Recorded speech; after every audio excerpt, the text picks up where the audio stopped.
codificación y procesamiento neural de estímulos nocivos. Y el dolor es una experiencia sensorial y emocional desagradable, asociada o similar a daño tisular real o potencial.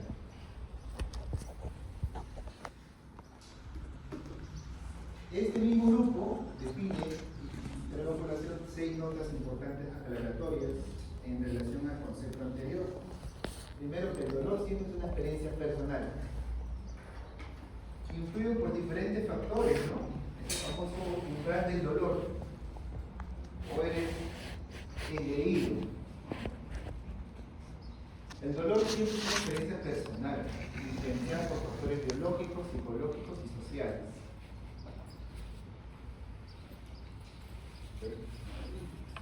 Hay culturas donde se agarran golpe a golpe, ¿no?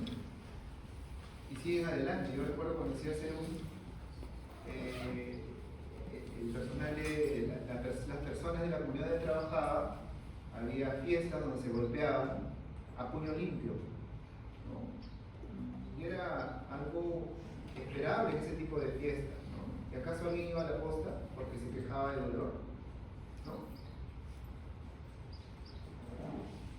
No pueden inferirse exclusivamente de la actividad neuronal, para nada. Las personas aprenden el concepto de dolor mediante experiencias en la vida, es cierto. La expresión verbal es solo una de las formas de comunicar dolor. Porque hay algunos que se mueven, ¿no? Algunos que ni se mueven, ni se inmutan. Son diferentes maneras de expresar el dolor. El dolor debe respetarse, aunque no haya causa aparente. El dolor del colon irritable, por ejemplo, asociado a estrés.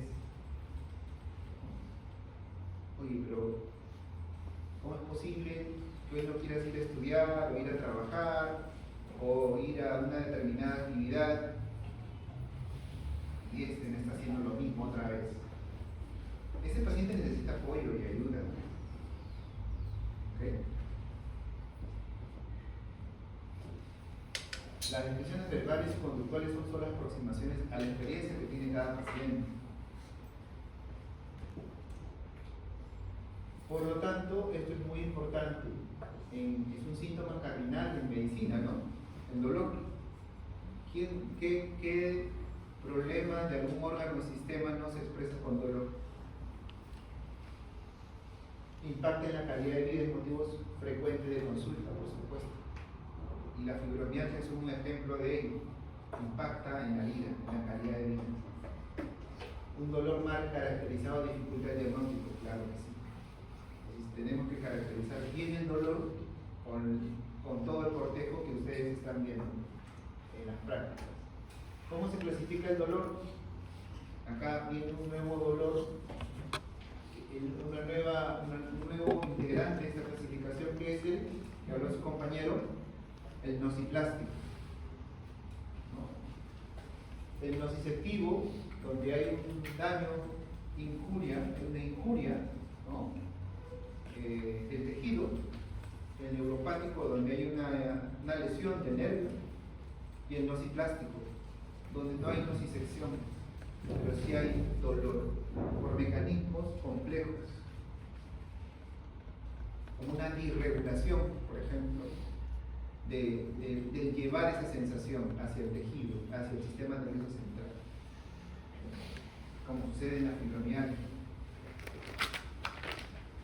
Esta es la última del año 2020. El nociceptivo, dolor por activación de nociceptores frente al daño tisular y estimulación periférica de nociceptores. Ejemplo, nociceptivo, una quemadura a otro, una fractura, ¿no? Fractura, apendicitis, quemadura, muy bien. Un dolor neuropático, dolor por lesión o enfermedad del sistema somatosensorial, que producen descargas aberrantes en los nervios del sistema nervioso central. Ejemplo, dolor del nervio inferior.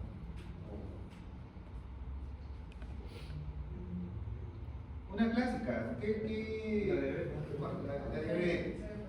la neuropatía neuralgia posherpética, ¿no? dolor post-ACV, hay daño del nervio propiamente dicho. Dolor por nocicepción alterada sin daño ni lesión nerviosa, el nociplástico.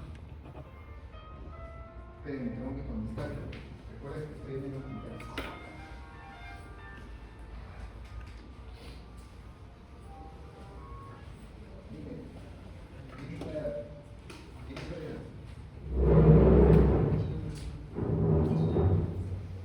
Sí, van a pasar 20-20 con la doctora Chávez y el doctor Sonado. Mita. Anda avanzando por favor con barrio mayor. ¿Ah? Sí. Con Dani se déjalo conmigo, ya va a pasar conmigo. Sí, pero yo. Sí, divididos. Sí. ¿Ya? Disculpen, ya no te vamos a contestar. ¿Me entenderán, no? Estoy haciendo trabajo. Nociplástico. Ejemplo de nociplástico, lo que ya habíamos comentado. ¿Está bien? Fibromialgia, colon irritable. Y eso es muy importante, donde ustedes tienen que caracterizar el dolor. Y para caracterizar el dolor, no olviden preguntar qué cosa. 7 ejes importantes según esta guía del dolor. Localización, ¿no? Localización. Irradiación. ¿Hacia dónde va? Intensidad, ¿no? Para eso, ¿qué utilizan? La escala análoga visual, ¿no? La escala análoga visual va de 0 a 10, ¿no?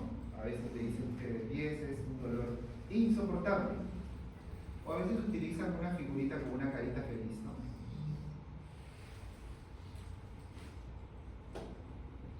Una cosa es irradiado y otra cosa es referido, que ustedes también tienen que preguntar al paciente. Después hay cólico biliar, de la vesícula biliar, ¿no? Que preferidamente te puede doler la escápula. ¿Ya? Irradiado es cuando, por ejemplo, tienes una lumosciatalgia, un pinzamiento, ¿no? De la columna, de las vértebras, de la raíz nerviosa, y el dolor se va hacia abajo y hacia afuera. ¿Está bien? Una cosa es irradiado y otra cosa es un dolor referido. El carácter o el tipo, me refiero a qué carácter o tipo conocen. Opresivo. ¿Qué más? Punzante. Purente. Cerebrante. Eso tienen ustedes conceptualizarlo bien. Eso lo tienen que hacer en la práctica. Inicio y evolución. Muy importante eso, ¿no? Un infarto, por ejemplo, del miocardio, ¿no? Es abrupto y rápidamente se instala el dolor intenso y la manifestación. Y los factores agravantes o atenuantes también es muy importante, ¿no? Hay posturas, por lo tanto, hay actitudes antálgicas que el paciente lo tiene, ¿no? Y los síntomas acompañantes, que es muy importante. Y esto, a veces hay mnemotecnias, ¿no? Para recordar este tipo de dolor. ¿Qué mnemotecnia conocen ustedes? ¿Ah? Alicia, ¿no? La más conocida. Acá hay una mnemotecnia en inglés, que es OPQRST, ¿no? Que es instalación, 11, que es aquel gatillante, donde, ¿no? Si es referido o no, de unos síntomas agravantes o no, o OPQRST. Entonces, acá está lo que estábamos hablando un poquito de irradiación y dolor referido. Irradiación es la propagación siguiendo el trayecto nervioso, y dolor referido se percibe en zona distinta del origen por convergencia nerviosa. Por ejemplo, dolor cólico biliar, escápula derecha, irritación diafragmática en el hombro. ¿Está bien? Y eso es muy importante que ustedes sepan diferenciar. Por ejemplo, otro dato muy importante son los síntomas acompañantes, o sea, manifestaciones asociadas al dolor. Por ejemplo, en el infarto, que se acompaña de sudoración. La migraña se acompaña de la cefalea, náuseas y vómitos. Y esto de acá quizás les pueda servir a ustedes, ¿no? A veces se le entrega al paciente dibujos, ¿no? Con el cuerpo frontal y dorsal, y el paciente señala dibujando, ¿no? ¿Dónde le duele? Ayuda porque a veces los pacientes están postrados, no pueden moverse, o son muy ancianitos, no pueden referir dolor exactamente hacia dónde, y ustedes no lo pueden movilizar, que no son casos ayudados. No es muy usado, pero sí quiero que sepan que es un recurso que ustedes pueden tener ante una evaluación del paciente. Sobre todo útil el dolor neuropático, nociplástico y dolor crónico. Entonces ya sabemos los tipos de dolores: nociceptivo, el cual es localizado y es proporcional al estímulo. Neuropático suele ser como quemazón, descargas, que es alodinia.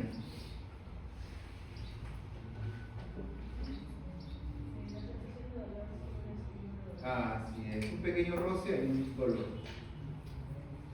Que se presenta mucho en el neuropático. El nociplástico es difuso, mal localizado, hay una hiperalgesia en el paciente, típico de los pacientes con fibromialgia, ¿no? O síndrome de fatiga crónica. Con síndrome de fatiga que están cansados y les duele el cuerpo. No hay injuria en ese caso. Y estas son las herramientas de cribado que ya les comenté. El EVA 0 a 10, y hay un cuestionario del dolor neuropático, DN4, cuestionario del dolor neuropático.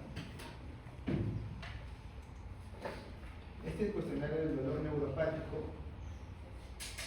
que salió en el año 2005, son 10 preguntas, de los cuales 7 son síntomas y 3 son signos. Ustedes tienen que buscar al paciente, ¿no? Que te da una alta probabilidad de que este dolor sea de origen neuropático. Dolor con sensación de quemadura, dolor con sensación de frío o doloroso, dolor con descargas eléctricas, hormigueo, pinchazos, entumecimiento, picazón. Hipoestesia al tacto, hipoestesia a la punción o alodinia. ¿Está bien? Si tiene, digamos, más de 4 puntos, tienes una sensibilidad de 82, una especificidad de 89, que probablemente sea un dolor de origen neuropático. A ver, paciente de 54 años, dolor torácico opresivo, irradiado al brazo, escala analógica visual 8/10 con disnea y diaforesis. ¿Qué elementos semiológicos aparecen? Primer tipo que tenemos que preguntar, ¿no? ¿Qué se pregunta? ¿Ah? Localización. ¿Dónde está localizado? En la zona torácica, probablemente retroexternal. ¿Ya? ¿Qué más se pregunta? El carácter. ¿Qué carácter es? Opresivo. Tipo típico del dolor anginoso. ¿Qué más? ¿Qué más se pregunta? Irradiación. ¿Está irradiado? Sí. Perfecto. ¿Qué más se pregunta? La intensidad. Ahí está. 8/10. ¿Qué más? Síntomas acompañantes. Muy bien. Disnea y diaforesis que tiene el paciente. Y podemos preguntar otras cosas más. También el inicio, cómo fue, y el curso, cómo fue. ¿No? Diagnóstico diferencial. Infarto, otro. ¿Qué se quiere decir por ahí? Varón, 54 años, dolor opresivo. Que entra dentro del contexto de un problema coronario, ¿no? una disección de la aorta, pues. ¿Qué le piden? El electrocardiograma. Claro. ¿Qué más? Analíticas, ¿no? Enzimas cardíacas, hay que pedirle inmediatamente al paciente. ¿Está bien? Entonces, señales de alarma, hay señales de alarma en dolor. Dolor torácico súbito intenso, infarto, aneurismas. Puede ser también un neumotórax espontáneo. ¿Qué más puede ser?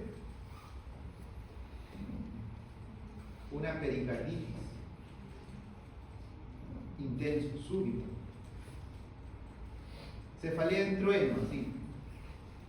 Dolor intenso, de un momento a otro, inicio súbito. ¿Qué puede ser? Vamos. Cuadro migrañoso, pero no se le tiene que escapar una hemorragia subaracnoide. Bueno, pasa. Sobre todo si se acompaña de otra sintomatología. Náuseas, vómitos.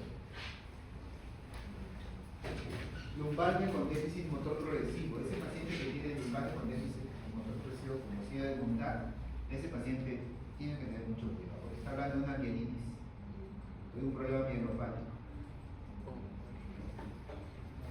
Dolor abdominal con signos de rebote. ¿Qué pensamos? Apendicitis, pero en términos mucho más específicos ya hay una irritación del peritoneo, una peritonitis. Dolor testicular súbito. El profesor está dictando su clase y le empieza a doler el testículo. ¿Qué piensa?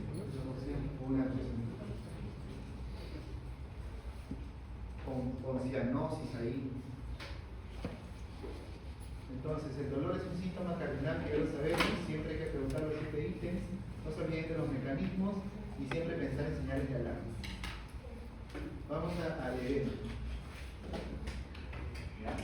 El edema es la acumulación anormal de líquido en el espacio intersticial. ¿Estamos de acuerdo todos? Sí. ¿Cuáles son los mecanismos fisiopatológicos del edema?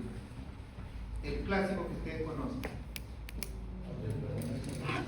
Aumento de la presión hidrostática, disminución de la presión osmótica, fisiológicamente al nivel de las arteriolas hay un incremento ahí de la presión hidrostática, por lo tanto hay una salida de líquido hacia el espacio intersticial y en la porción inicial o final, de acuerdo a cómo lo veamos, se reabsorbe ese líquido.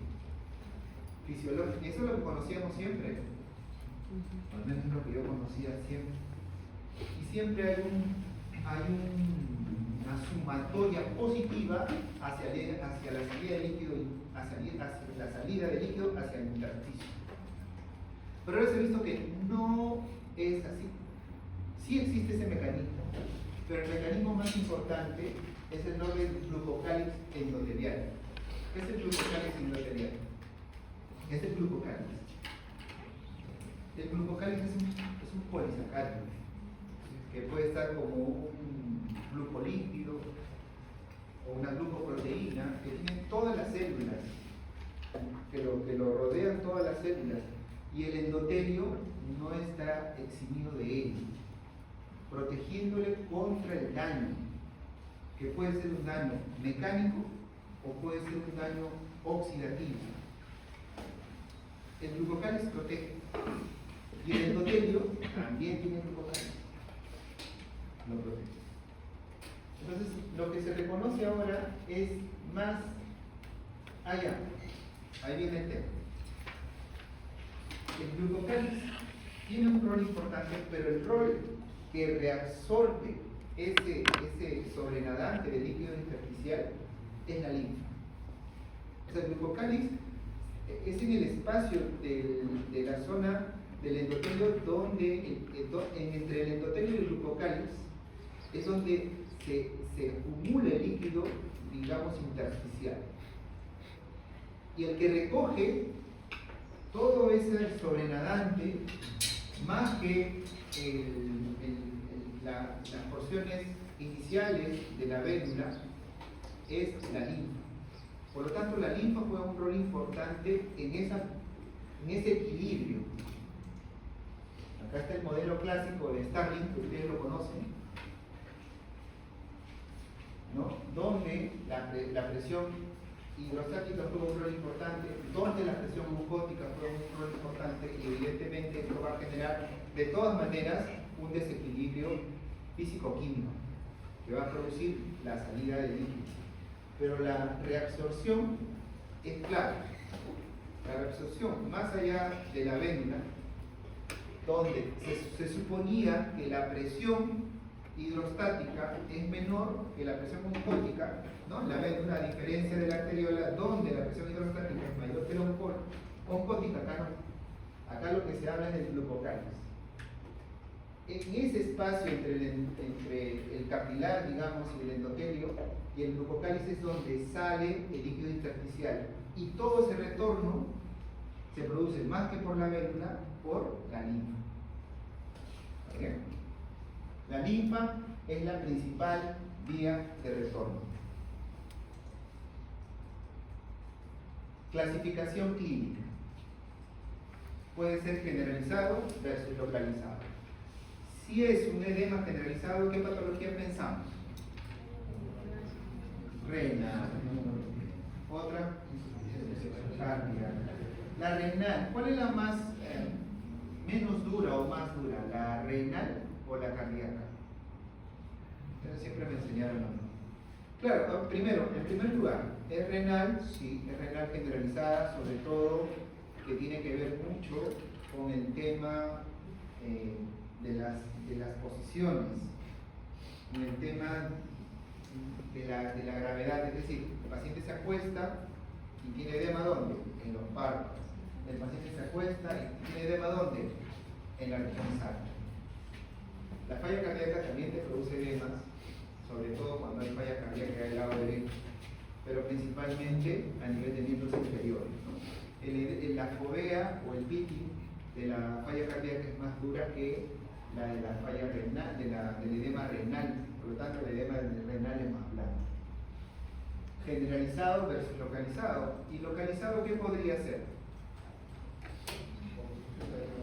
Exacto. Muy bien. Una trombosis venosa profunda, ¿no? Localizado. Consistencia. Aquí es muy importante porque hay con fobia y sin fobia. Con fobia, donde se supone que hay abundancia de agua y pobres proteínas, estamos hablando de un líquido intersticial propiamente dicho, falla cardíaca, disminución de la presión oncótica, aumento de la presión hidrostática, etc. ¿Está bien? Pero también hay un edema sin fobia, que es linfedema o mixedema, donde más que líquido hay ciertas proteínas, hay unos mucopolisacáridos ahí, que es más difícil dejar fobia. ¿Está bien? Puede ser agudo o puede ser crónico. Entonces esto es el edema que es localizado o generalizado. Si es un edema localizado o generalizado, aquí habíamos hablado que hay una retención del fluido intersticial que puede haber un drenaje linfático normal, usualmente lo hay, y que genera edemas. El otro edema puede ser linfedema o mixedema.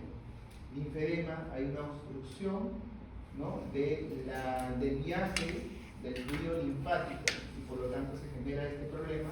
Y en el mixedema, en cambio, hay un acúmulo, ¿no?, de sustancias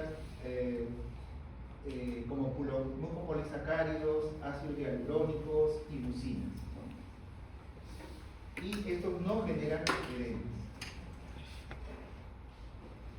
Algunos mecanismos fisiopatológicos para entender mejor, por ejemplo, el aumento de la presión hidrostática, falla cardíaca, trombosis venosa profunda, disminución de la presión oncótica, paciente con cirrosis, paciente con cuadro nefrótico, aumento de la permeabilidad capilar donde se daña acá, en el caso de la sepsis principalmente el glucocáliz, pero en general el aumento de la permeabilidad capilar se produce en sepsis o se produce en anafilaxia.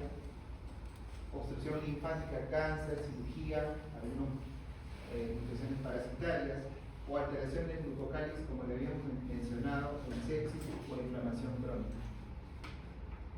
Aquí está lo que habíamos mencionado: aumento de la presión hidrostática, como la insuficiencia cardíaca, trombosis venosa profunda, hay mayor presión intravascular, disminución de la presión oncótica, ya lo habíamos mencionado, aumento de la permeabilidad capilar, como daño capilar muy importante endotelial, como en sepsis, anafilaxia, quemaduras extensas, obstrucción linfática, linfedema por cáncer, cirugía, radioterapia, filariasis.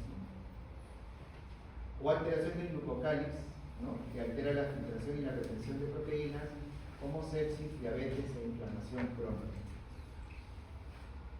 Acá la semiología es muy importante que sepan algunas cosas: si está localizado unilateral o es bilateral, es distinto, ¿no? O sea, si tú tienes un edema unilateralmente en un mismo miembro inferior, ¿sospecharían en qué cosa?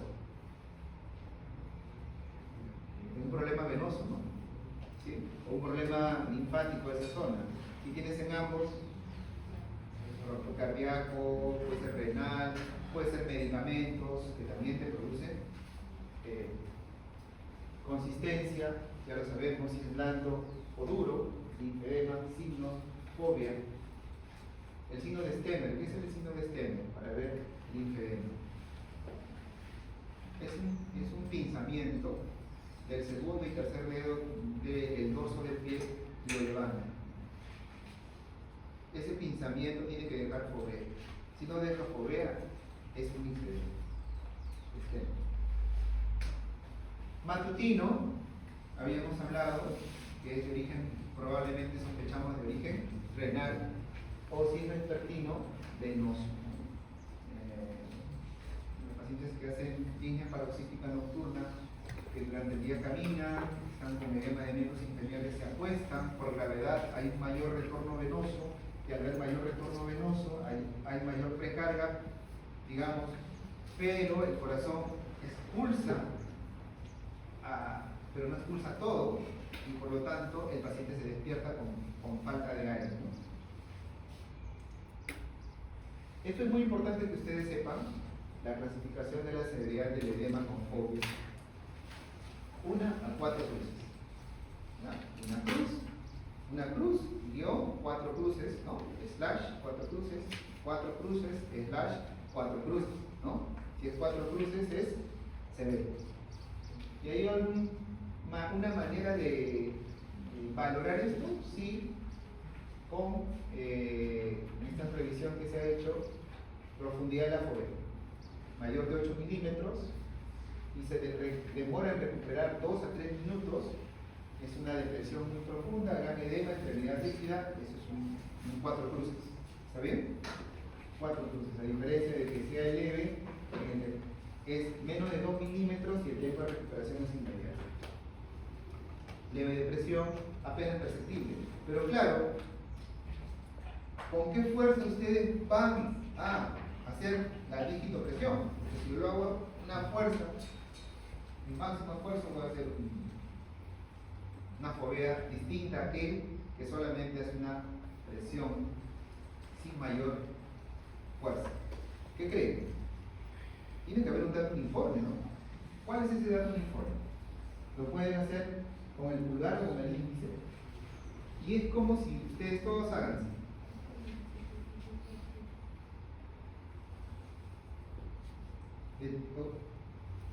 Todos pálpense con el dedo índice, el pulpejo el pulgar con el otro pulpejo, así. Lo hacen y no notan ustedes que se pone un poquito blanco hasta que se ponga el lecho unguial blanco. Esa es la fuerza que tienen que ustedes aplicar al hacer y ver al examen físico el edema. ¿Está bien? No más fuerte, sino solamente hasta que se produzca un poco de blanco aquí en el lecho de la uña. Eso más o menos equivale a 4 newtons. Esa es la fuerza que más o menos se debe de aplicar. La fuerza.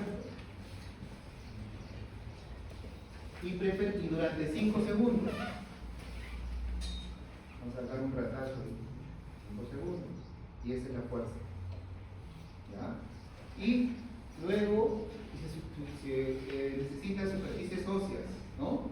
¿Cuál? Tibia, malleolo, dorsal. Siempre se aplica eso. ¿Bien?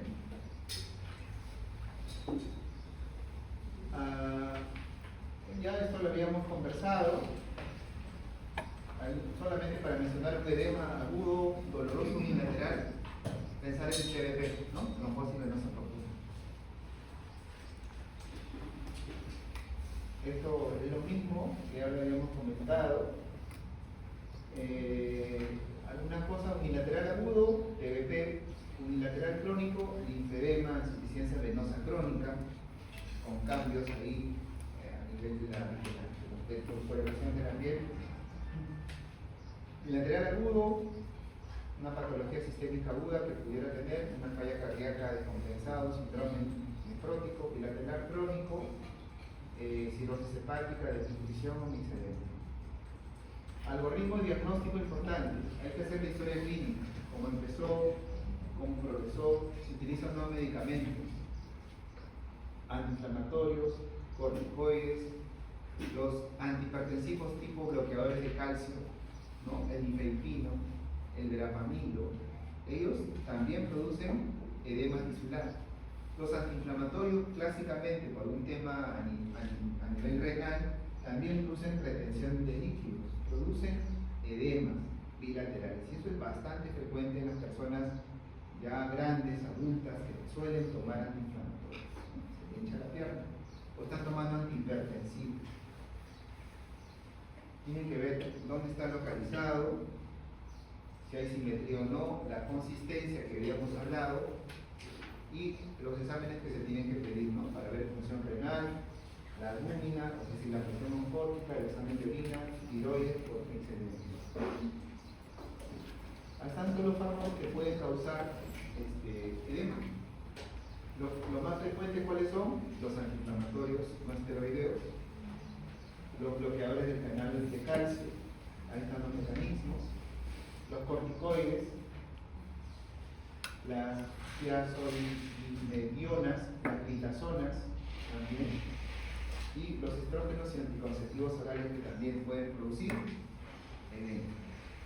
Todo eso tienen que preguntar ustedes cuando se encuentran con un paciente.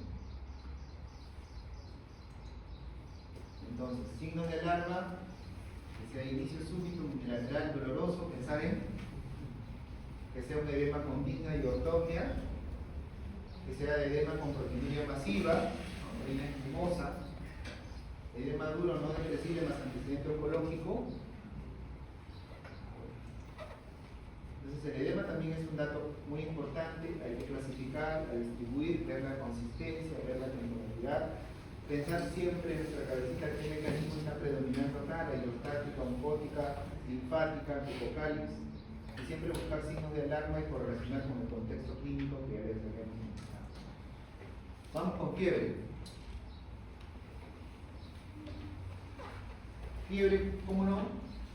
Es el dato clave siempre en la práctica hospitalaria, en la atención de todos los pacientes.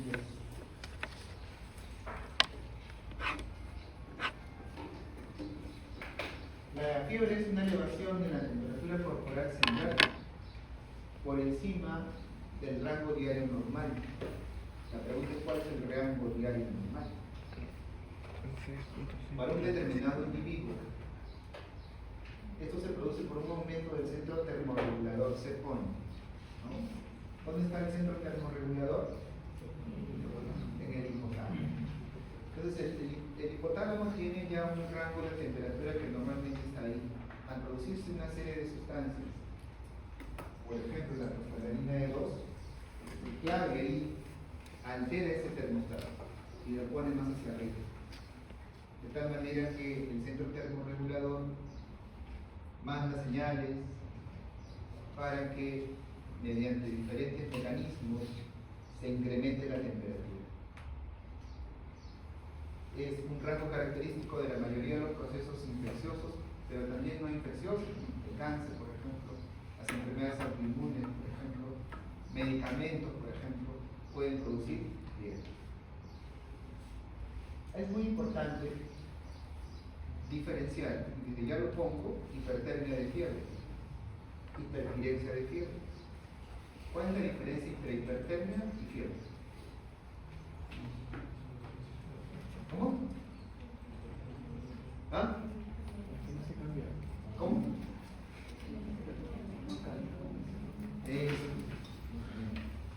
Contento porque escuché algo de termorregulador. Porque ahí no interviene el centro termorregulador. No interviene, no hay esa prostaglandina E que se produce porque vino unos pirógenos, ¿no?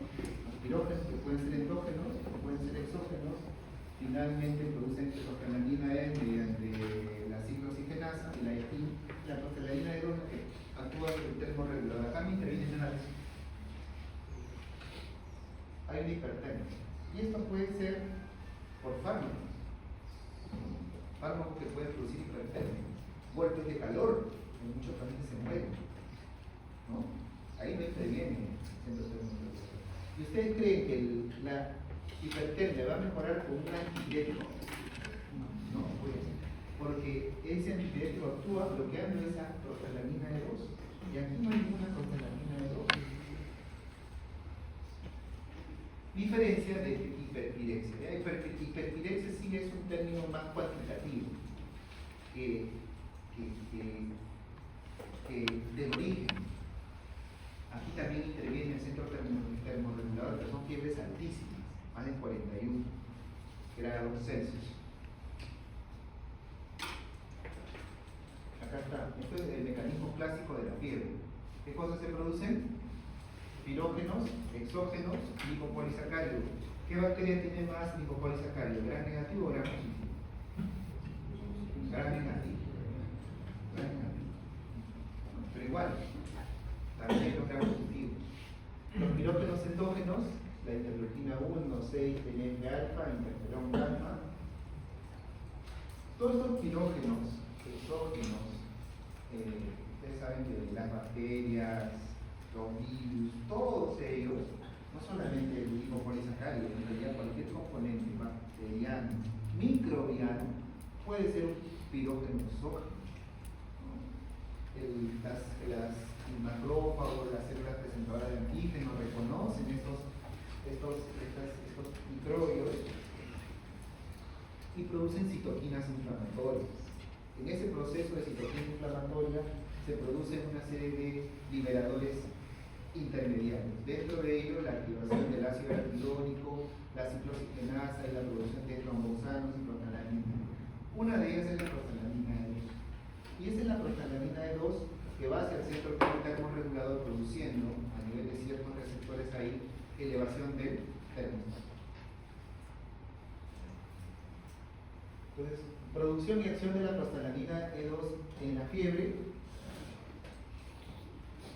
Esa prostaglandina E2 actúa en el termostato, específicamente en las células endoteliales y gliales del área preóptica del hipotálamo y del órgano vascular terminal, el órgano vascular de la lámina terminal.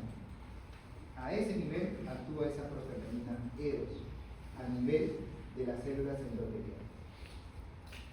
¿Cómo se produce esto? Ya habíamos hablado, los lipopolisacáridos bacterianos activan macrófagos, producen ciertas citoquinas, y estos producen a su vez la inducción de la ciclooxigenasa 2 en el endotelio hipotalámico, y el CO2 se convierte en ácido araquidónico convierte el ácido araquidónico en prostaglandina E2. ¿No? La prostaglandina E2 se une a receptores EP3 en el centro termorregulador hipotalámico y eleva el set point, o también llamado termostato.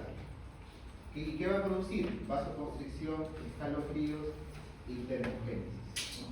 Entonces, muy importante acá es en el hipotálamo, a nivel del área preóptica del hipotálamo, a nivel del órgano vascular de la lámina terminal, en esas células endoteliales y gliales de esa zona, es ahí donde la prostaglandina E2 se une a esos receptores EP3 y va a producir, ¿qué cosa? El incremento o elevación. ¿Está bien? Entonces, acá están los pirógenos exógenos, los pirógenos endógenos, y ya lo que va a producir es una estimulación de la prostaglandina E2 y aumento del CEPON. Y esto va a producir, ¿qué cosa? Acá está el hipotálamo anterior, que es el termostato, ahí está la prostaglandina E2, el cual va a activar neuronas del centro termorregulador, y esto va a producir para el incremento de ese set point, algunas de manera de una respuesta, digamos, periférica, conservación de calor, va a producir vasoconstricción, el cual va a sentir el paciente notable sensación de frío en manos y pies, la sangre se desvía de la periferia de los órganos internos.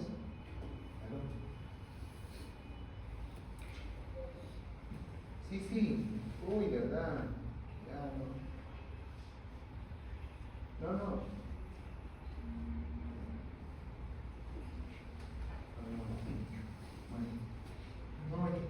Dile que me disculpe que no está dado nada. Ya voy a conversar con él.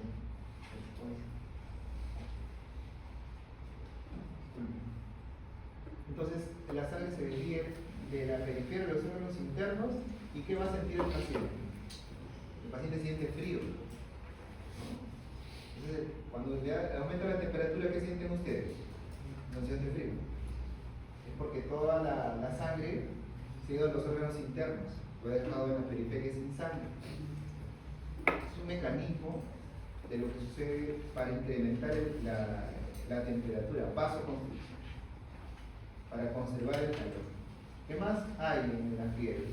Producción de calor, aumenta la producción de calor en la periferia.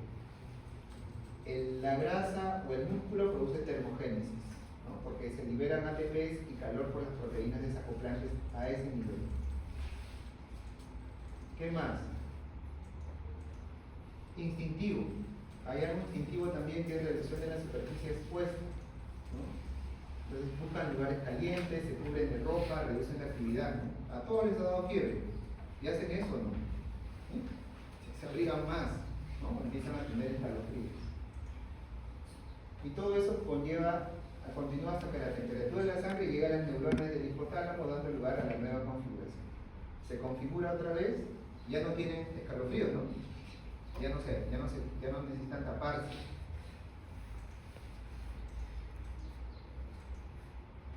Hipertermia es otro término, ¿no?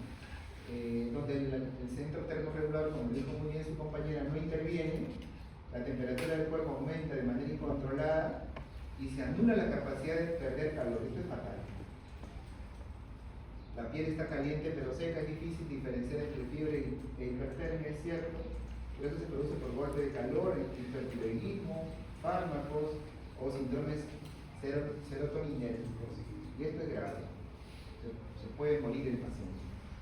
Hipertirexia, en cambio, es una fiebre extraordinariamente alta, hay infecciones, se observa en pacientes con infecciones serias, pero más se ve en pacientes con hemorragia, el sistema nervioso central.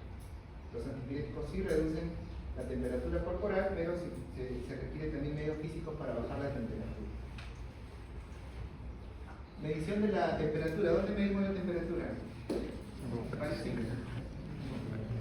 axilar. Lo más frecuente es axilar, en el hospital es axilar. Porque es más práctico, se limpia.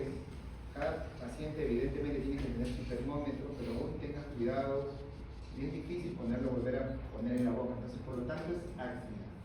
Es la más práctica, pero no es la más precisa. Casi siempre no mide la temperatura real, que es menos de 0.5 grados Celsius, pero es una central. Oral es más confiable, pero puede ser afectada por la hiperventilación. Se enfría acá y a la temperatura de repente es menos. como por aquí ha comido, aumenta la temperatura local y también puede afectar. Entonces ya tiene que tener cuidado en ese aspecto. Rectal es más precisa, es un poquito más alta que la axilar, y la timpánica temporal es la rápida dependiente de la técnica. Se dice, claro, la temperatura central es la que mide, pero se dice la que más se aproxima a la temperatura real es en el tercio inferior del esófago. Eso no es práctico, ¿no?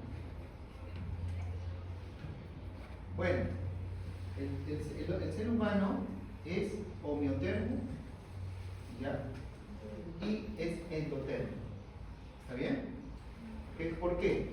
Porque mantiene la temperatura corporal central constante a pesar de las fluctuaciones de la temperatura ambiental, ¿no? A diferencia de los poikilotermos, que la temperatura corporal central baja con el frío y aumenta con el calor ambiental. Los reptiles, por ejemplo.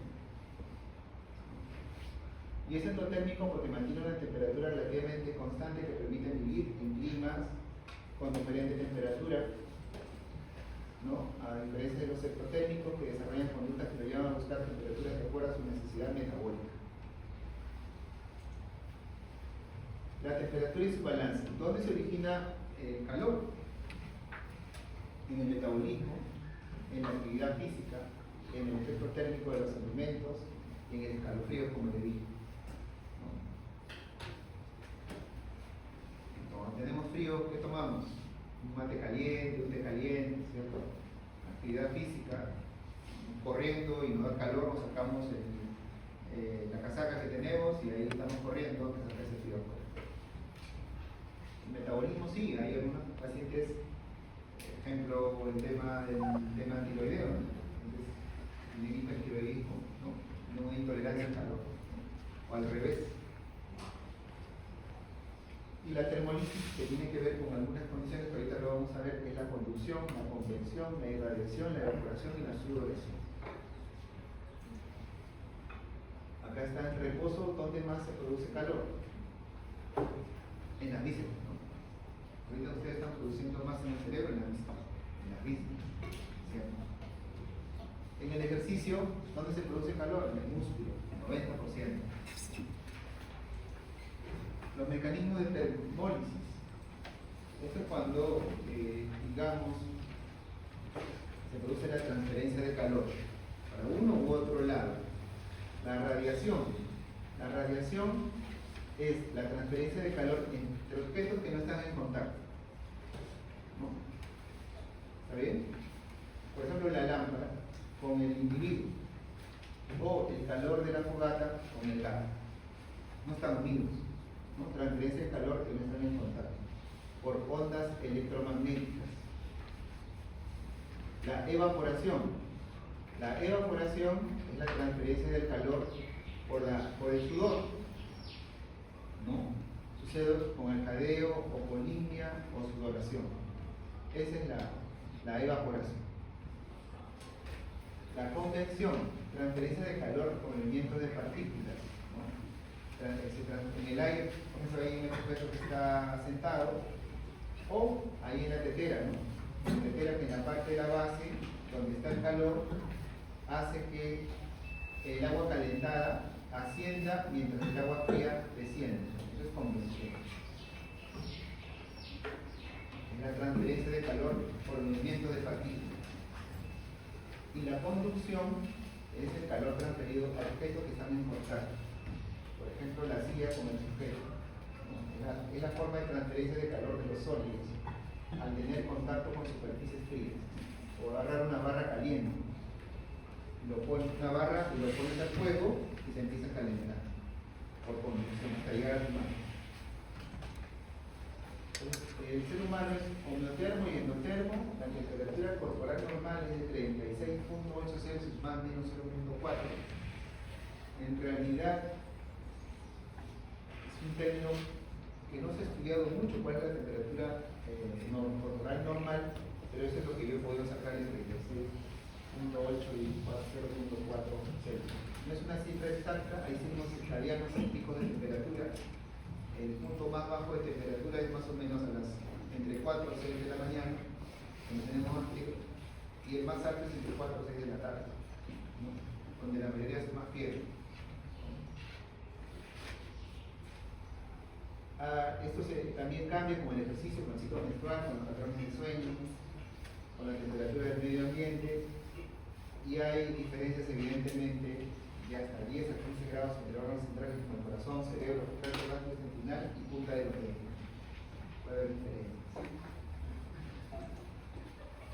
Hasta los rangos normales, la temperatura axilar es 0.4 Celsius menos que la temperatura oral y es 0.6 Celsius menos que la temperatura rectal. Esta es la oral. En las consultas sí la tomamos. Ustedes tranquilamente pueden acceder a un método fiable.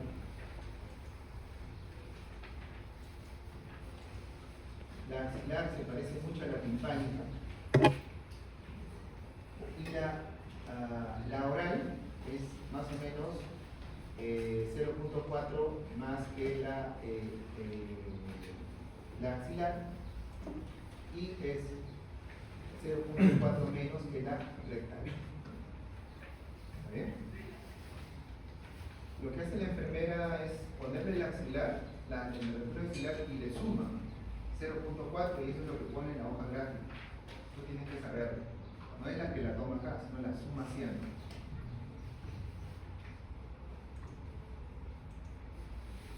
Patrones. Los patrones. ¿Han escuchado hablar de los patrones?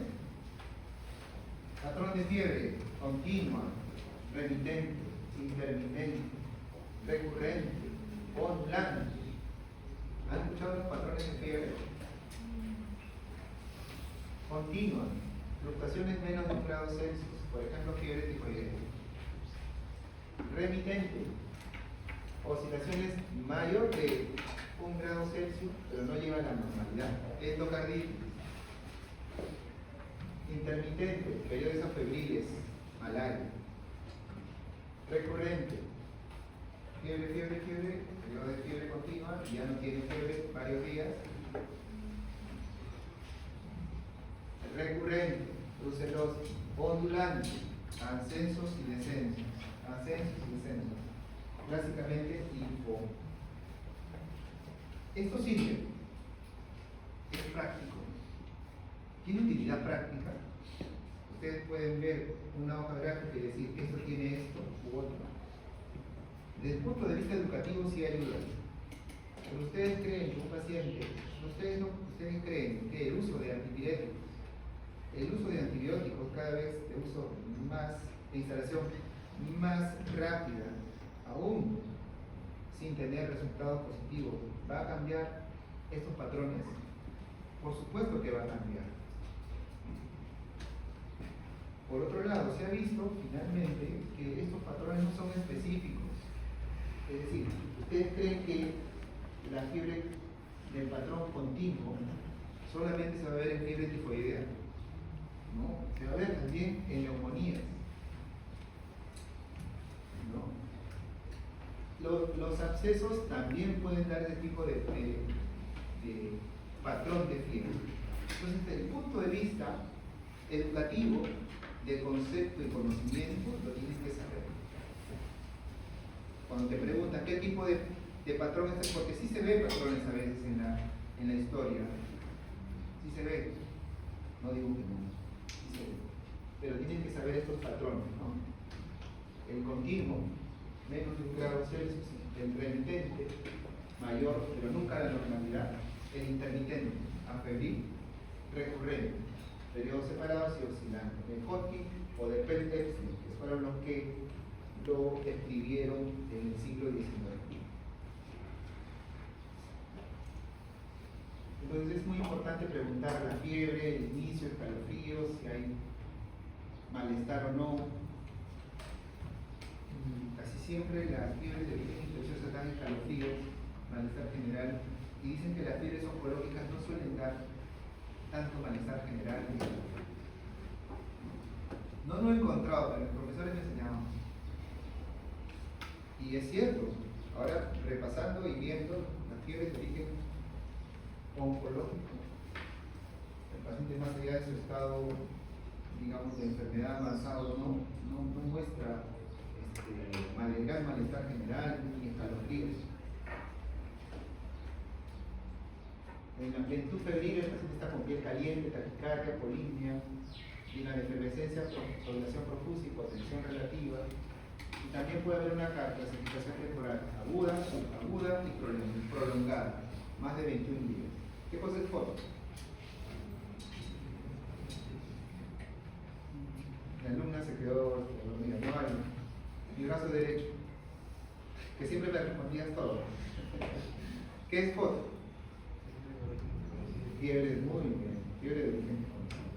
Ese es un término clásico de 21 días. En realidad no vamos a esperar 21 días para hacer un diagnóstico de foto, porque es un término muy antiguo, en donde no teníamos tanto acceso ni con tanta rapidez los resultados. Ahora en menos de 3 días tenemos tomografía. Tenemos un cultivo que sale a las 24 horas que te dice que sí o no. Tenemos pruebas moleculares que salen rápidamente. Entonces, en teoría el concepto de fiebre de origen desconocido era que hemos agotado todos los estudios y tiene que pasar 3 semanas para recién catalogarlo, ¿no? Porque en 3 días o 4 podemos agotar todos los estudios y no encontrar causa. Y es una fiebre de origen desconocido. El diagnóstico diferencial de fiebre puede ser numerosa, infecciosa, malignidad, autoinmunidad, fármacos, ¿no? El 3, ¿no? El síndrome de hipersensibilidad por medicamentos o por drogas, ¿no? El síndrome de 3, hace fiebre, pues. ¿Cuáles son los signos del alarma? Fiebre, ninguno comprometido, por supuesto. Claro que sí. ¿Por qué? Porque ninguno comprometido, su respuesta inmunitaria está venida menos, por lo tanto, la respuesta no suele ser que presente fiebre así nomás el paciente, y en segundo lugar, evidentemente es un germen suele ser más agresivo por estado de inmunodepresión, y por otro lado son gérmenes raros o atípicos. Si hay hipotensión, puede haber sepsis, lactante con menos de 3 meses con fiebre, porque es un paciente que el sistema inmunitario aún está en desarrollo, fiebre más exantema purpúrico, meningococcemia. Ejemplo clínico. A ver. Varón de 45 años, fiebre de 4 semanas, pérdida de peso, sudoración nocturna. ¿Qué piensa? 45 años, fiebre de 4 semanas, pérdida de peso, sudoración nocturna. ¿Es una fiebre de origen desconocido? Bueno, si no hemos encontrado nada, pero acá en este caso inicial, ¿qué pensarían ustedes? ¿Qué datos clínicos te pudieran sugerir algo? La pérdida de peso es una, y la sudoración nocturna es otra. Muy bien. Sudoración nocturna, pérdida de peso, fiebre. ¿Ante qué estaríamos? Claro, hay un dato claro, ustedes han escuchado los síntomas B. Los síntomas B de un paciente que tiene sudoración nocturna, baja de peso y de repente le encuentran un ganglio grande, ¿qué podría ser? Un linfoma. Pero, ¿qué otro diagnóstico diferencial pueden hacer ustedes? Pérdida de peso, sudoración nocturna y fiebre. En nuestro medio. Tuberculosis. No es que no tenga tos, no tenga síntomas respiratorios, pero claro, puede haber una tuberculosis extrapulmonar. Ese es un ejemplo de un caso de un libro norteamericano, donde evidentemente, a diferencia del nuestro, hay más linfomas que tuberculosis. ¿Aquí qué pensamos? En tuberculosis. Entonces, el pensar va a depender mucho de dónde te encuentres, también no solamente de las características clínicas que tiene el paciente. Hay que pedirle pues una serie de exámenes, ¿no? Y la fiebre de origen desconocido, que como les había comentado. Entonces, la fiebre de origen desconocido, temperatura 38.3, en varias ocasiones dura más de 3 semanas, pero sin diagnóstico tras 3 días de hospitalización o más de 3 consultas ambulatorias y no hay diagnóstico, estamos ante una fiebre de origen desconocido. No hay que esperar 3 semanas. Es un concepto muy antiguo. Importante, el diagnóstico diferencial de fiebre son las infecciones, las neoplasias, enfermedades inflamatorias no infecciosas, las reumatológicas a la cabeza y otras por fármacos, una enfermedad rara que es enfermedad de proceso crónico. Pero por ahí está la fiebre. Hay fiebre de origen central también. Y eso se ha visto. Ustedes descartan que no hay ningún foco y ha tenido un daño cerebral. Un SB, una hemorragia intracerebral y que hace fiebre sin ninguna otra causa, probablemente sea central. Y ahí en realidad el diagnóstico es por descarte. Fiebre no es igual a hipertermia, recuerden. ¿Está bien o no? Patrones febriles, tiene un valor histórico de utilidad limitada. Importa el contexto clínico, la temporalidad y los signos de alarma. Eso es lo que yo les quería comentar el día de hoy. Muchísimas gracias. Si tienen alguna pregunta, bienvenido. No, ya nos vamos a las prácticas, ¿no? Muy bien, espero que les haya servido.